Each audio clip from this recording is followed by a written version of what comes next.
નમસ્કાર મિત્રો, આજે આપણે લઈને આવ્યા છીએ એમસીક્યુઝ તમારી આવનારી સિનિયર વૈજ્ઞાનિક મદદનીશની પરીક્ષા માટે. એમસીક્યુ બિલકુલ સિલેબસ પ્રમાણે રહેવાના છે અને જે ઇમ્પોર્ટન્ટ ટોપિક છે એને આપણે આવરી લીધા છે.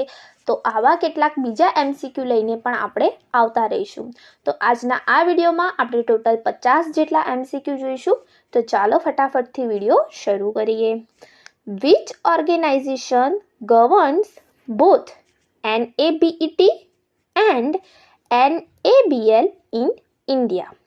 ઓકે, અહીં NABL નું ફૂલ ફોર્મ થશે national accreditation board four testing and calibration laboratories.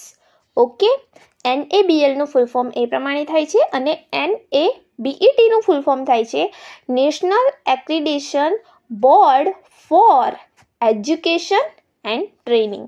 Okay, તો આવા એના ફૂલ ફોર્મ થાય છે અને આ જે બંને જે છે NABET અને NABL એ કઈ સંસ્થાના હેઠળ છે એવો આપણને પ્રશ્ન પૂછ્યો છે. ઓપ્શન એ છે BIS, B FSSAI, C QCI અને D ISO.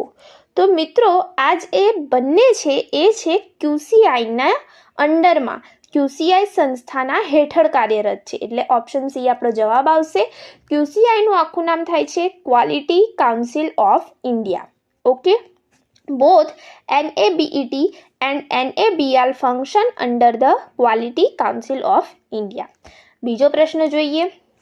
NABET primarily deals with accreditation in which sector? Okay, તો જે આ NABET છે એ મુખ્યત્વે કયા ક્ષેત્રમાં એક્રેડિટેશન આપે છે? ઓપ્શન આપ્યા છે A testing laboratories, B educational and training institution, C food analysis laboratories, D industrial calibration centres. અહીં આપણો સાચો જવાબ આવશે ઓપ્શન બી. જેવું કે મેં તમને આગળ કહ્યું કે જે NABET છે એનું ફૂલ ફોર્મ થાય છે national accreditation board for education and training. તો અહીં જે ઓપ્શન બી છે આપણો સાચો જવાબ છે. એજ્યુકેશનલ એન્ડ ટ્રેનિંગ ઇન્સ્ટિટ્યુશન જે છે NABET focus on education training and skill development accreditation. Okay, આગળ ત્રીજો પ્રશ્ન જોઈએ.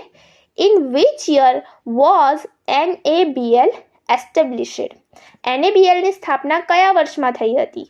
ઓપ્શન છે A 1992, B 1998, C 2001 અને D 2005. તો મિત્રો અહીં સાચો જવાબ છે ઓપ્શન A 1992માં NABL જે છે એ સંસ્થાની આપણે સ્થાપના થઈ હતી. ઓકે, અને એ શાની અંડરમાં થઈ હતી? તો આગળ જોયું એમ QCIના અંડરમાં. આના પછીનો પ્રશ્ન જોઈએ. ચોથો પ્રશ્ન છે which among the following programmes is supported by NABET for skill development? Okay, કયો કાર્યક્રમ NABET દ્વારા સ્કિલ ડેવલપમેન્ટ માટે સપોર્ટેડ છે? ઓપ્શન છે A make in India, B digital India, C skill India, D startup India. તો અહીં સાચો જવાબ આવશે ઓપ્શન સી સ્કિલ ઇન્ડિયા. યાદ રાખીશું NABET જે છે હેલ્પ કરે છે implement quality training and skill certification પ્રોગ્રામ્સમાં. ઓકે, તો NABET કયા કાર્યક્રમ આવશે આની અંદર NABETમાં? તો સ્કિલ ઇન્ડિયા કાર્યક્રમ. ઓકે, આગળનો પ્રશ્ન જોઈએ.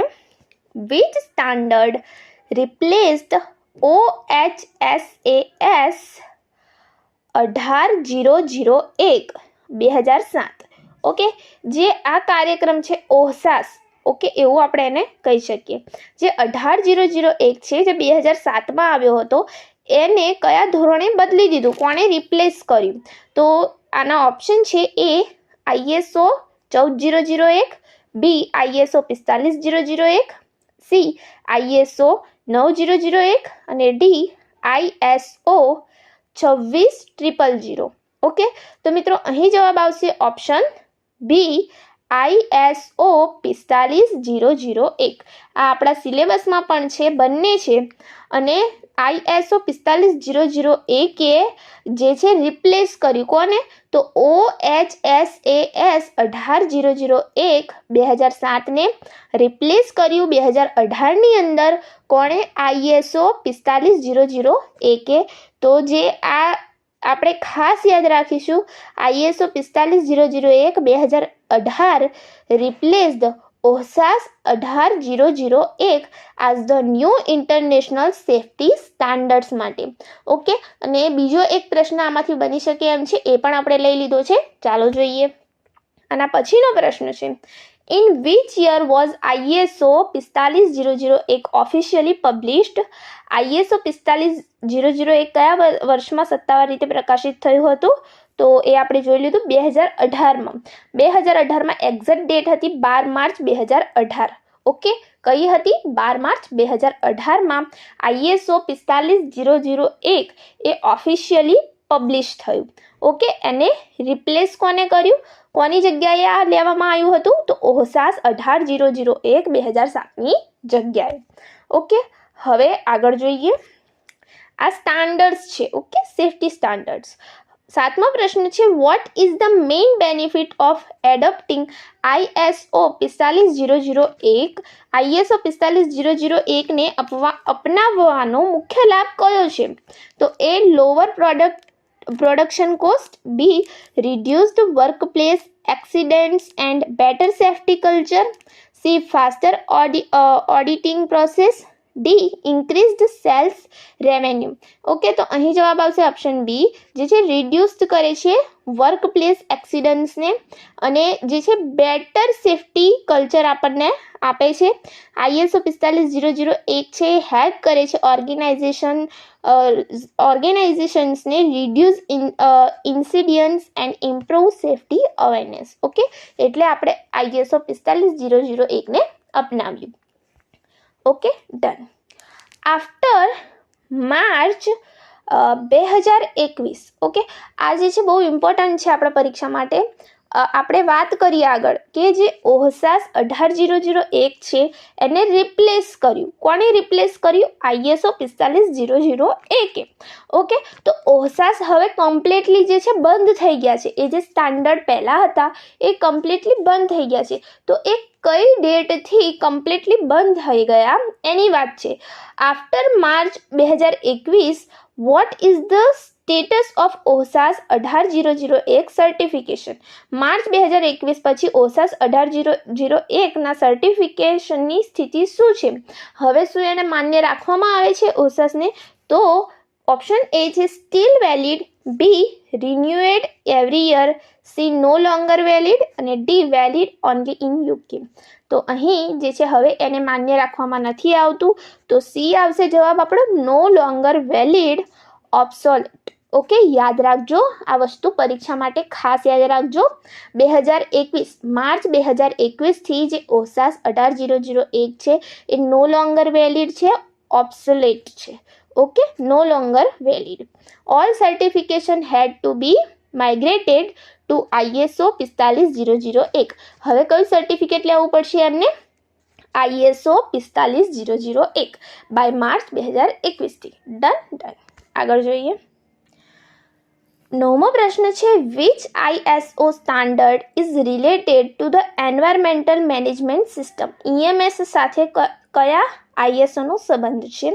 ઓકે, તો ઓપ્શન છે ISO 9001, ISO 14001, ISO 45001, ISO 17025. જવાબ આવશે ઓપ્શન બી, ISO 14001. ISO 14001 જે 2015માં આવ્યું એ પ્રોવાઇડ્સ કરે છે requirement for an effective environmental management system. Okay, 2015માં આવ્યું ISO 14001. આગળ જોઈએ. The main objective of an EMS. Okay, EMSનું આખું નામ આગળ જોઈએ, એન્વાયરમેન્ટલ મેનેજમેન્ટ સિસ્ટમ. ઓકે, તો જે EMS છે એની ઓડિટ આવે, બરાબર. ઇટ્સ ટુ ઓડિટનો મુખ્ય હેતુ કયો છે આ EMS ઓડિટનો? તો option A reduce company cost, B verify compliance and identify improvement areas, C increase production, D approve new products. તો એનો જે છે EMS ઓડિટનો મુખ્ય હેતુ કયો છે? તો જવાબ આવશે option B, verify compliance and identify improvement areas. Okay, EMS audits ensure compliance with ISO 14001 આગળ જોઈ ગયા, and helps improve environmental performance. Okay, environmental performance ઉપર ISO 14001 નું ફોકસ છે. આગળ જોઈએ, full form of ICP-MS is. Okay, તો ICP-MS નું ફૂલ ફોર્મ શું થાય છે? અહીં આપણો જે ઓપ્શન એ છે એ જ આપણો સાચો જવાબ છે. ઓકે, એ ICP-MS એનું ફૂલ ફોર્મ થાય છે ઇન્ડક્ટિવલી કપલેડ પ્લાઝમા માસ સ્પેક્ટ્રોમેટ્રી. ઓકે, એ યુઝ થાય છે ડિટેક્ટ કરવા માટે ટ્રેસ એલિમેન્ટ્સને, એ યાદ રાખવાનું છે. ઓકે, ICP-MS નું ફૂલ ફોર્મ છે ઇન્ડક્ટિવલી કપલેડ પ્લાઝમા માસ સ્પેક્ટ્રોમેટ્રી. ટ્રાસ મેટલ્સને ડિટેક્ટ કરવા માટે એનો ઉપયોગ થાય છે. ICP-MS is mainly used four, શું કરવા માટે યુઝ થશે? આગળ જ વાત કરી, ડિટેક્ટિંગ ટ્રાસ મેટલ્સ. ઓકે, એ શું ડિટેક્ટ કરશે? ટ્રાસ મેટલ્સ એન્ડ જે અમુક એલિમેન્ટ છે એ at very low concentration, PPT નું ફૂલ ફોર્મ થશે અહીં પાર્ટ્સ પર ટ્રિલિયન. ઓકે, તો એટ વેરી લો કન્સન્ટ્રેશન એ જે છે ટ્રાસ મેટલ્સ એન્ડ એલિમેન્ટ્સ જે છે એનું જે છે એ યુઝ થાય છે ICP-MSમાં મેઝર કરવા માટે. ઓકે, આગળ જોઈએ, which gas is used in the plasma torch of ICP-MS? most IMP for our exam કે આજે ICP-MS છે એમાં કઈ ગેસનો ઉપયોગ થશે એની પ્લાઝમા ટોર્ચ છે એની અંદર? તો અહીં નાઇટ્રોજન છે, હિલિયમ છે, આર્ગન છે, ઓક્સિજન છે. આપણો સાચો જવાબ છે આર્ગન. ઓકે, અહીં આર્ગન ગેસ જે છે એ યુઝ થાય છે જનરેટ કરવા માટે plasma due to its inertness and high temperature stability. Okay, એ સ્થિર છે, એકદમ ઊંચા તાપમાને પણ સ્થિર છે. કયો વાયુ? તો આર્ગન વાયુ. એટલા માટે પ્લાઝમા ટોર્ચની અંદર જે છે આપણે આર્ગન ગેસનો ઉપયોગ થાય છે ICP-MSમાં, યાદ રાખજો. Approximately plasma temperature in ICP-MS is કેટલું હશે? તો અહીં આપણે આર્ગન પ્લાઝમા યુઝ કરીએ છીએ, રાઈટ? તો ICP-MS ઓપરેટ્સ અરાઉન્ડ 6000 થી 10000 કેલ્વિન, કે એટલે કેલ્વિન. ઓકે, 6000 થી 10000 કેલ્વિન એનું ટેમ્પરેચર હશે. તમને કદાચ આર્ગન પ્લાઝમાનું ટેમ્પરેચર પૂછી લે ICPની અંદર કેટલું હોય, તો 6000 થી 10000 કે. Done. Principal of ICP-MS is based on. Okay, કયા પ્રિન્સિપલ ઉપર ICP-MS જે છે એ વર્ક કરે છે? તો એ વર્ક કરે છે આયોનાઇઝેશન એન્ડ માસ સેપરેશન ઉપર. ઓપ્શન એ સાચો જવાબ છે. It works by ionizing the sample and separating ions by their mass to charge ratio. ICP-MS detects metals at level as low as. Okay, આગળ જ વાત કરી PPTનું આખું નામ થશે parts per trillion. Okay, it can detect trace elements even at parts per trillion levels. Okay, 17મો પ્રશ્ન, in gas chromatography separation of compounds is based on. Okay, જ્યારે આપણે ગેસ ક્રોમેટોગ્રાફી કરીએ, GC એનું શોર્ટ ફોર્મ છે, તો એનો જે સેપરેશન થશે કમ્પાઉન્ડ્સનું એ શાની ઉપર બેઝડ હશે? જવાબ આવશે option B, partition between stationary and mobile phase. Okay, partition between stationary and mobile phase. 18મો પ્રશ્ન, in HPLC the mobile phase is. HPLC જે છે એમાં મોબાઈલ ફેસ કયો હશે? HPLC જે છે એનું આખું નામ જોઈએ તો હાઈ પરફોર્મન્સ લિક્વિડ ક્રોમેટોગ્રાફી. તો એની અંદર જે મોબાઈલ ફેસ હશે એ કયો હશે? લિક્વિડ હશે. ઓકે, એનું નામમાં જ આવે છે હાઈ પરફોર્મન્સ લિક્વિડ ક્રોમેટોગ્રાફી. તો HPLCમાં મોબાઈલ ફેસ છે એ લિક્વિડ હશે. ઓપ્શન બી આપણો સાચો જવાબ છે. આગળ વધીએ, 19મો પ્રશ્ન, the principle of atomic absorption spectroscopy. AAS is, નામ કદાચ સાંભળ્યું હશે તમે. પહેલો ઓપ્શન છે emission of radiation by excited atoms. B છે absorption of specific wavelength by free atoms, C છે સ્કેટરિંગ ઓફ લાઇટ, ડી છે ફ્લુરેસેન્સ એમિશન.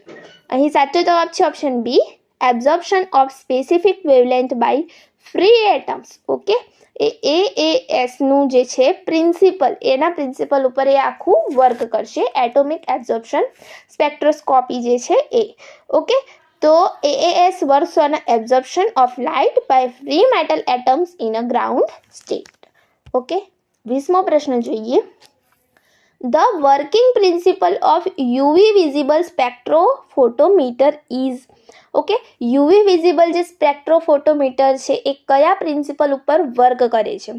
તો મિત્રો અહીં સાચો ઓપ્શન છે option A, absorption of electromagnetic radiation by molecules.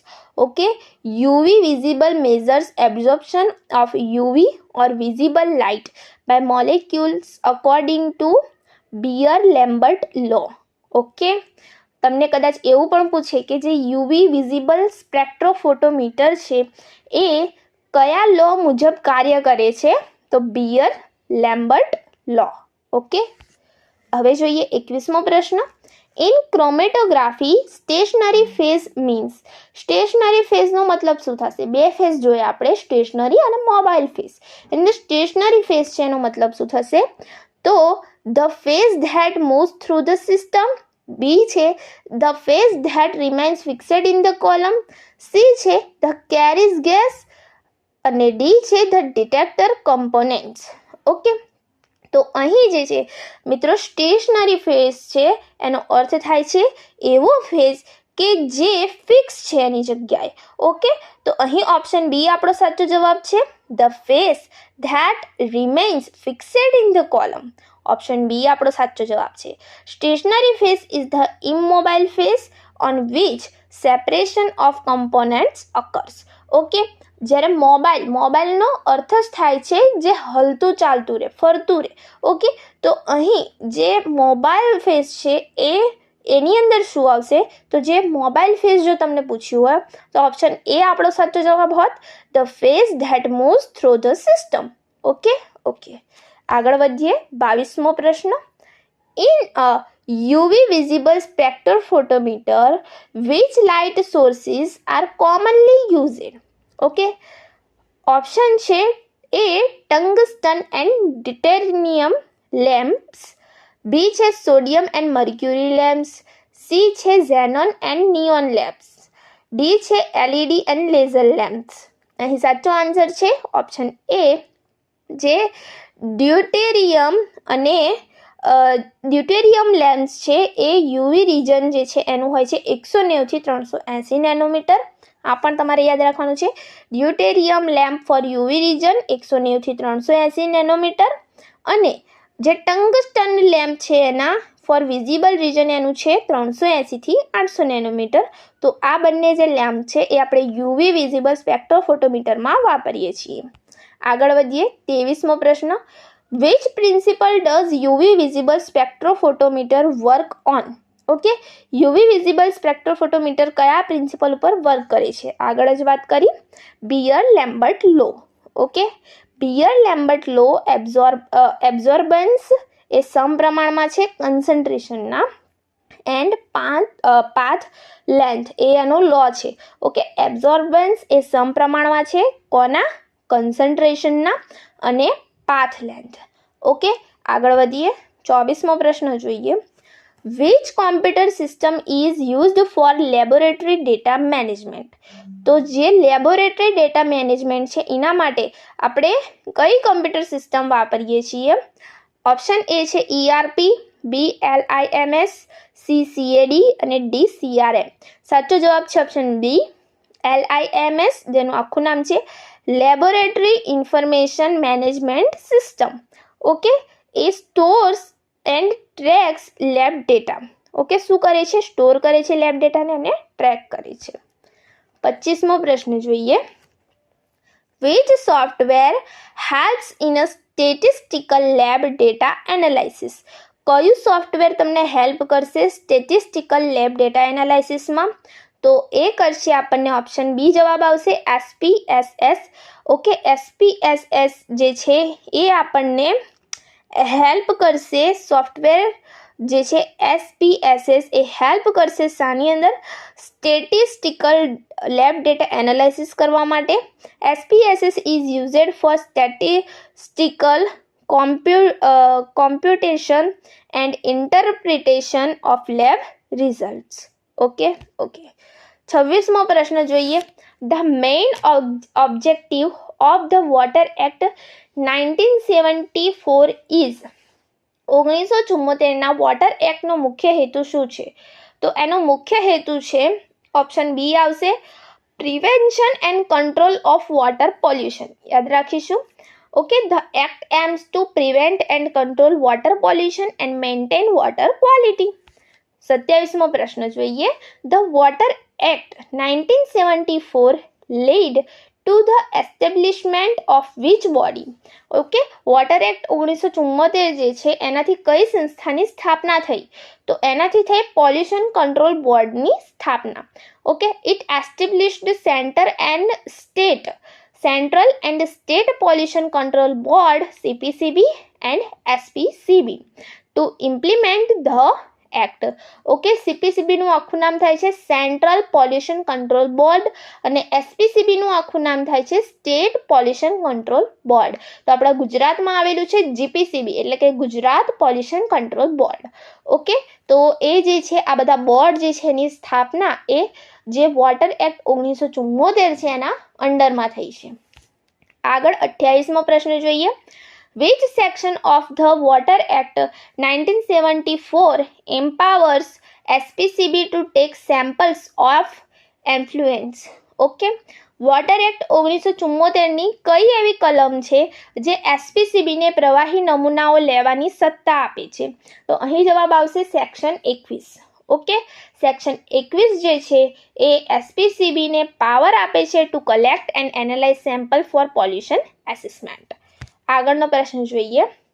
The Air Act 1981 was enacted under which constitutional article? Okay, air act 1981 જે છે કયા સંવિધાનના આર્ટિકલ હેઠળ બનાવવામાં આવ્યો હતો? તો આવશે article 48A. Okay, article 48A directs the state to protect and improve the environment forming the constitution basis of this act. આગળ 30મો પ્રશ્ન જોઈએ. Under the air act 1981 air pollutants means. Okay, જે આ વ્યાખ્યા છે એ આપણને સેક્શન 2Bમાં આપેલી છે. તો એ એર પોલ્યુટન્સનો મતલબ શું થશે? તો any solid liquid or gaseous substances in atmosphere causing harm. Okay, કોઈ એવા સોલિડ લિક્વિડ કે ગેસિયસ સબસ્ટન્સીસ જે એરની અંદર છે એટમોસ્ફિયરમાં છે અને આપણને હાર્મ કરી શકે. ઓકે, એને આપણે કહીશું એર પોલ્યુટન્ટ. ઓકે, તો air pollutant includes any harmful solid liquid or gas that alters the natural composition of air. Okay, section 2Bમાં આ વ્યાખ્યા આપણને આપી છે. આગળ વધીએ. 31મો પ્રશ્ન. The environment protection act 1986 was enacted after which major disaster? Okay, તો એન્વાયરમેન્ટ પ્રોટેક્શન એક્ટ હતો જે 1986નો એ કઈ મોટી આપત્તિ બાદ અમલમાં આવ્યો હતો? તો અહીં આન્સર આવશે ઓપ્શન બી ભોપાલ ગેસ ટ્રેજડી. અહીં એવું પણ કદાચ પૂછાઈ શકે છે તમને કે ભોપાલ ગેસ ટ્રેજડી એ કઈ સાલમાં થઈ હતી? તો તમારે મને કમેન્ટ કરીને જવાબ આપવાનો છે. તો the act was passed after the Bhopal gas tragedy 1984. Okay, 1984માં થઈ હતી Bhopal gas tragedy to strengthen environmental laws in India. અહીં એ પણ વસ્તુ આપણે યાદ રાખીશું કે જ્યારે ભોપાલ ગેસ ટ્રેજડી થઈ ત્યારે કયો ઝેરી વાયુ હવામાં છૂટો પડ્યો હતો? તો એ કમેન્ટ કરીને કહી દો, કારણ કે અહીંયા આપણને યર તો મળી ગયું કે ભોપાલ ગેસ ટ્રેજડી 1984માં થઈ. એના પછી આપણે એન્વાયરમેન્ટ પ્રોટેક્શન એક્ટ 1986 લાવ્યા. તો હવે ભોપાલ ગેસ ટ્રેજડીમાં કયો ઝેરી વાયુ હવામાં ભળ્યો હતો એ તમારે મને કમેન્ટ કરીને કહેવાનું છે. હવે જોઈએ પ્રશ્ન 32. The hazardous waste rules 2016 are issued under which act? ઓકે, હેઝાર્ડસ વેસ્ટ રૂલ્સ 2016 છે એ કયા એક્ટ હેઠળ બહાર પાડવામાં આવ્યા છે?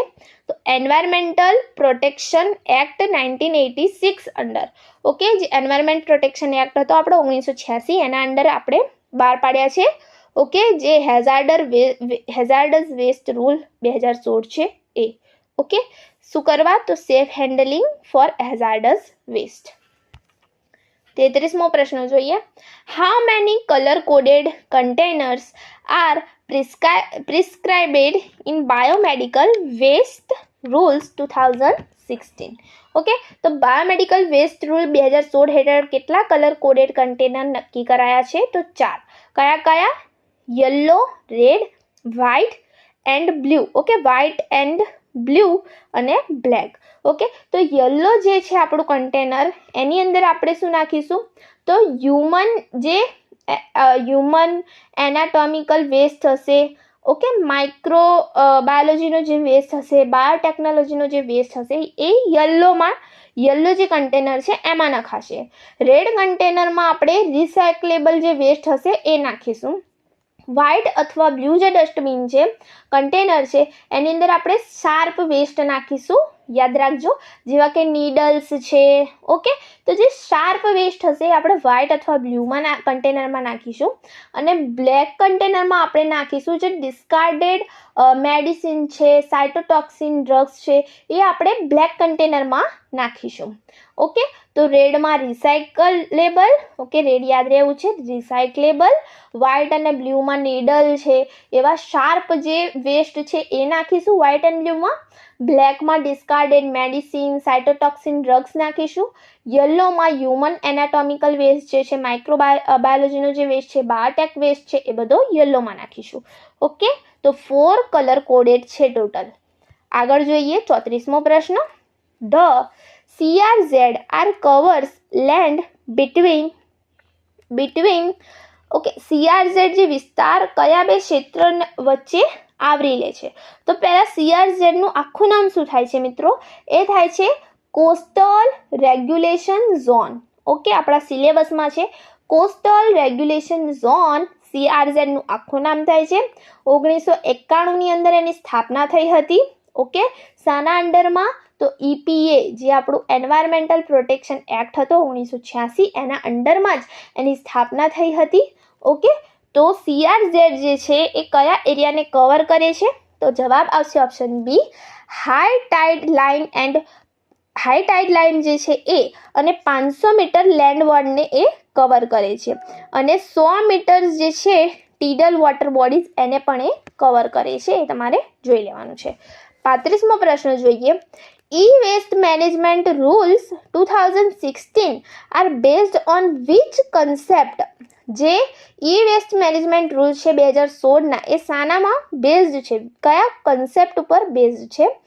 તો એ છે એક્સટેન્ડેડ પ્રોડ્યુસર રિસ્પોન્સિબિલિટી, EPR ઉપર બેઝડ છે. યાદ રાખીશું, E-waste management rules જે છે એ એક્સટેન્ડેડ પ્રોડ્યુસર રિસ્પોન્સિબિલિટી ઉપર based છે. The rules introduce EPR, making producers responsible for collection and recycling of electronic waste.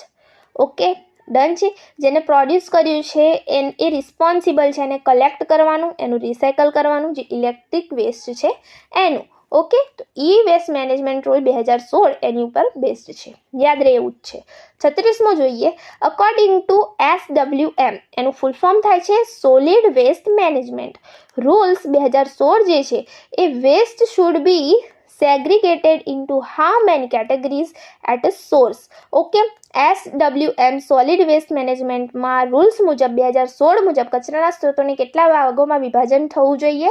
તો 3. કેટલા? 3. કયા કયા? નીચે આપેલા જ છે. Okay, biodegradable, non biodegradable and domestic hazardous. Okay, biodegradable, non biodegradable and domestic hazardous. 37મો પ્રશ્ન જોઈએ. Under noise rules 2000 the maximum permissible noise level in industrial areas during the day. Okay, અહીં હું તમને કહી દઉં કે ડે માટે અલગ છે ઇન્ડસ્ટ્રીમાં અને નાઇટ માટે અલગ છે. તો નોઇસ રૂલ્સ 2000 જે છે 2000 અનુસાર ઔદ્યોગિક ક્ષેત્રોમાં દિવસ દરમિયાન મહત્તમ અવાજ સ્તર કેટલું હોવું જોઈએ. ઓકે, ડીબી નો અર્થ થાય છે અહીં ડેસિબલ. યાદ રાખીશું આપણે, નોઇસ માપવાનું એકમ છે ડેસિબલ. તો અહીં જે લિમિટેશન છે ડે માટે, ઇન્ડસ્ટ્રીયલ એરિયામાં ડે માટે એ 75 ડેસિબલની છે. તો અહીં સાચો જવાબ આપણો આવશે 75 ડેસિબલ.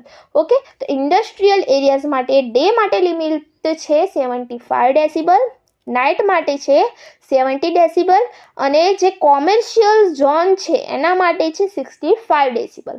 Okay okay, done. ચાલો હવે આગળનો પ્રશ્ન જોઈએ. 38મો પ્રશ્ન છે, the national green tribunal act was enacted in which year? જે નેશનલ ગ્રીન ટ્રિબ્યુનલ અધિનિયમ છે કયા વર્ષે લાગુ પડ્યો? તો 2010માં લાગુ પડ્યો. The NGT act was passed in 2010 and came into force in 18 October 2010 for environmental protection and speedy justice. Okay, 18 October 2010ના રોજ જે છે એ પાસ થયો. ચાલો આગળ 39મો પ્રશ્ન જોઈએ. What is the main objective of the NGT? Okay, એનજીટીનો હવે મુખ્ય ઉદ્દેશ શું છે? તો ઓપ્શન બી સાચો જવાબ છે, quick disposal and environmental disputes. Okay, quick disposal of environmental disputes. જે એન્વાયરમેન્ટલ જે છે મુદ્દાઓ એને ઝડપથી જસ્ટિસ મળે, બસ એટલું યાદ રાખો. તો એ એનો જે છે મુખ્ય ઉદ્દેશ છે. આગળ જોઈએ 40મો પ્રશ્ન. The main purpose of primary treatment is two remove. 3 treatment આપણે આવે છે, પ્રાઇમરી, સેકન્ડરી એન્ડ ટર્શરી. તો પ્રાઇમરી જે ટ્રીટમેન્ટ થાય છે જે પાણીની, ગંદા પાણીની, તો એનો મુખ્ય હેતુ શું છે? તો ઓપ્શન બી આપણો સાચો જવાબ છે, suspended and floating materials. Okay, suspended and floating materials જે છે એને આપણે એકઠા કરી દઈશું. ઓકે, યાદ રાખો કે ગળણી જેવું હોય છે, એની અંદર બધું જે મોટો કચરો છે એ ઉપર રહી જશે. ઓકે, તો ફ્લોટિંગ મટીરિયલ જે છે ઉપર રહી જશે. સસ્પેન્ડેડ જે ભારે વસ્તુ હશે એ સસ્પેન્ડેડ થશે. Okay, primary treatment remove suspended solids and floating through screening and sedimentation. Sedimentation એટલે નીચે બેસી જવું. તમે જોયું હશે કે રેતીને તમે થોડી વાર મૂકી રાખો પાણીમાં બરાબરની ઓગાળીને, તો થોડી વાર પછી ધીમે ધીમે નીચે બેસવા માંડે છે, એને સેડિમેન્ટેશન કહેવાય છે. તો એવો જે કચરો હશે એ નીચે સેડિમેન્ટ થઈ જશે, અને બીજો જે વધારે મોટો કચરો હશે એ આપણે ગળણી જેવું કે કંઈ ઝાડ જેવું મૂકેલું હશે એના વડે આપણે એને કાઢી લઈએ છીએ, જે ફ્લોટ થતો હોય, ઉપર તરતો હોય, જેમ કે પ્લાસ્ટિક બેગ્સ છે, બરાબર. તો એને પણ આપણે કાઢી દઈશું. એટલે જે ફ્લોટિંગ કચરો છે એ પણ નીકળશે અને સસ્પેન્ડેડ બધો સેડિમેન્ટેશન થઈને નીચે બેસશે બીજો કચરો. ઓકે, એ એક ફિઝિકલ પ્રોસેસ છે. આપણે જે પ્રાઇમરી ટ્રીટમેન્ટ આપીએ છીએ એ કેવી રહેશે? ફિઝિકલ પ્રોસેસ રહેશે. 41મો પ્રશ્ન જોઈએ. Grit chamber in waste water treatment is used to remove. Okay, એ પણ પૂછાય તમને કે ગ્રેટ ચેમ્બર એ કયા ફેઝમાં વપરાય છે? તો પ્રાઇમરી ફેઝમાં વપરાય છે. ઓકે, તો એ સેન્ડ એન્ડ સ્ટોન્સ માટે યુઝ થાય છે. જે ગ્રેટ ચેમ્બર છે એ A great chamber removes heavy inorganic particles like sand and gravel that can damage pumps. Okay, great chamber એને રિમૂવ કરે છે, પ્રાઇમરી ટ્રીટમેન્ટમાં વપરાય છે. 42મો પ્રશ્ન છે, ધ એક્ટિવેટેડ સ્લજ પ્રોસેસીસ, જેને શોર્ટમાં ASP પણ કહેવાય છે, belongs to which stage? Activated sludge જે છે કયા સ્ટેજમાં બને છે મિત્રો? સેકન્ડરી સ્ટેજની અંદર બને છે. ASP is a biological secondary treatment. Okay, તમને કદાચ એવું પૂછે કે બાયોલોજિકલ ટ્રીટમેન્ટ જે છે કયા સ્ટેજમાં આપવામાં આવે? તો બીજા સ્ટેજમાં, સેકન્ડરી સ્ટેજમાં. Where microbes consume organic matter in aeration tanks. તમને ખ્યાલ હોય તો કે એરેશન આપણે અંદર આપતા રહીએ છીએ અને એના લીધે જે છે ઓર્ગેનિક વેસ્ટ જે છે એને જે માઇક્રોબ્સ છે એ ખાય છે. ઓકે, તો ASP એક્ટિવેટેડ સ્લજ પ્રોસેસીસમાં એ થાય છે અને એ થાય છે સેકન્ડરી સ્ટેજમાં. 43મો પ્રશ્ન જોઈએ. Typical BOD removal efficiency of secondary treatment is about. Okay, secondary ટ્રીટમેન્ટમાં સામાન્ય BOD દૂર કરવાની કાર્યક્ષમતા કેટલી હોય છે? 85 થી 95% હોય છે મિત્રો. Secondary treatment using biological processes removes 85 to 95% BOD, improving effluent quality. Okay, 44મો પ્રશ્ન જોઈએ. Which treatment process removes dissolved nutrients N and P? Okay, જે ડિઝોલ્વ ન્યુટ્રિયન્ટ્સ છે એ કયા ફેઝમાં રિમૂવ થશે? તો એ રિમૂવ થશે ટર્શરી ફેઝમાં.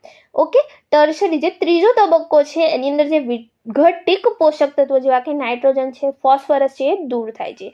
Tertiary or advance treatment includes nutrient removal to prevent eutrophication. યુટ્રોફિકેશનની આખી પ્રોસિજર તમારે ખાસ યાદ રાખવાની છે.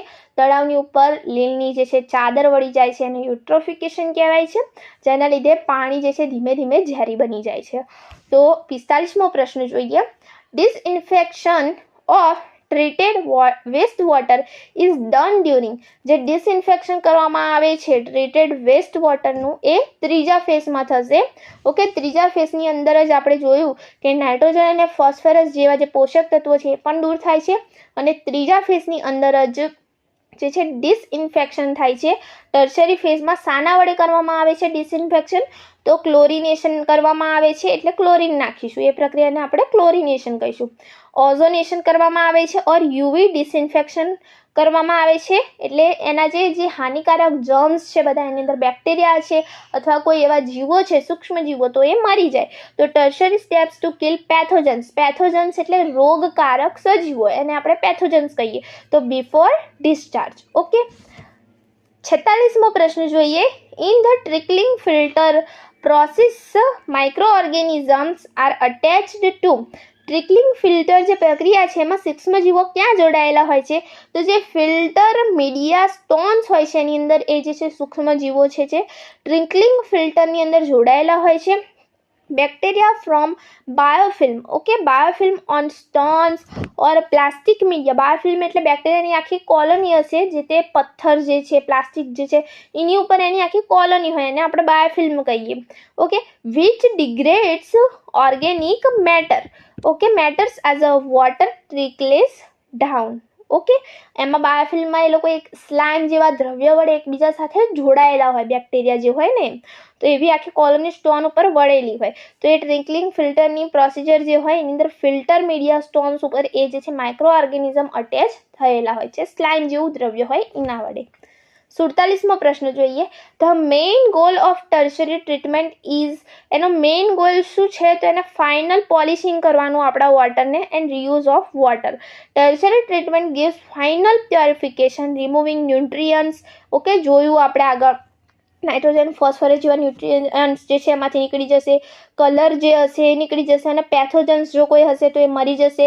આપણે ક્લોરિફિકેશન કરીશું, ઓઝોનેશન કરીશું અથવા યુવી લાઇટ એની ઉપરથી પાસ કરીશું. Okay, making water fit for reuse or discharge. 48મો પ્રશ્ન જોઈએ. The term lentic refers to. Lentic જે છે એનો મતલબ થાય છે સ્ટેન્ડિંગ ઓર સ્ટીલ વોટર, એટલે ઓકે જે હલી નહીં રહ્યું એને લેન્ટિક વોટર કહીશું. જેમ કે તળાવનું પાણી લઈ લો તમે, ઓકે, લેક, સ્પોન્સ વોટર, તળાવનું લઈ લો. જે સ્થાયી પાણી છે ને એને લેન્ટિક કહેવાય. ઓકે, અને લોટિક કોને કહેવાય? તો જે વહેતું પાણી હોય ને એને લોટિક કહેવાય. તો જેમ કે ઝરણા છે, ઓકે, નદીનું પાણી છે એને કહીશું લોટિક, અને જે સ્થાયી છે સ્થાયી એને કહીશું લેન્ટિક. આગળ જોઈએ 50મો પ્રશ્ન. The self purification capacity is higher in. તો સેલ્ફ પ્યોરિફિકેશન કોનું થશે? ઓકે, જે વસ્તુ એકની એક જગ્યાએ પડી રહી છે તમે સમજો કે એનામાં જે છે વધારે પ્રમાણમાં ગંદકી આવવાના વધારે ચાન્સીસ છે. જેમ કે તળાવનું પાણી વધારે ગંદુ રહે પણ નદીનું પાણી કેવું મસ્ત ચોખ્ખું હોય, બરોબર. તો જે લેન્ટિક જે વોટર છે આપણું એ સેલ્ફ પ્યોરિફિકેશન નહીં કરી શકે, બરાબર. પણ જે આપણું લોટિક વોટર છે એ સેલ્ફ પ્યોરિફિકેશન કરી શકશે. તો due to turbulence and mixing rivers lotic have higher oxygen levels, એની અંદર હાયર ઓક્સિજન લેવલ્સ હશે. ઓકે, એન્ડ સેલ્ફ પ્યોરિફિકેશન એ ખુદનું કરી શકશે. તો મિત્રો આપણો આ વિડીયો આજે અહીં પૂરો થાય છે. હું આશા રાખું છું કે તમને આજનો આ વિડીયો ખૂબ જ મદદરૂપ થઈ રહેશે. જો પ્લીઝ વિડીયો ગમે હોય તો વિડીયોને લાઇક કરો, તમારા મિત્રો સાથે શેર કરો, અને જો મારી ચેનલ ઉપર નવા હોય તો સબસ્ક્રાઇબ કરવાનું ના ભૂલતા. Thank you friends. Keep watching, keep learning.